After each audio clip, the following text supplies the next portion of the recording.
নির্বাচনের আগে কমিশনের মিটিং চলা অবস্থা আমি ফাহিম ভাইকে বলেছি, বাংলাদেশের যত সিভিল সোসাইটি মেম্বাররা আছে না, খুবই আশাবাদী, রেভলিউশনারি, এইটা হয়ে যাবে সেইটা হয়ে যাবে। আমি বলছি আমার নামে লিখে রাখেন, বিএনপি এই সনদ বাস্তবায়ন করবে না।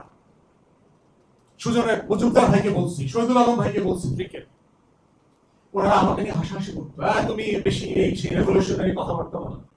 এবার situation has changed, such an upsurge happened, so it cannot be undone. কিন্তু বাস্তবে তাই হচ্ছে, কারণ আমি এই পার্টির নেতাদের ডিএনএ আমার কাছে খুব পরিষ্কার, হিস্টোরিক্যাল ডিএনএ, এবং তারা এই ধরনের জাতির সাথে বেট্রায়াল নতুন করে করে নাই, বারবার করেছে, পলিটিক্যাল হিস্ট্রিতে আছে এটা মধ্যে।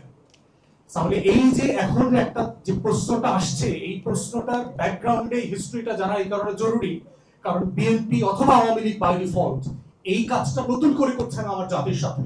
আমার জাতির যেহেতু গোল্ডফিশ মেমোরি আছে, আমরা বারবার ভুলে যাচ্ছি, মনে হয় এইবারই প্রথম এই ঘটনাটা ঘটছিল।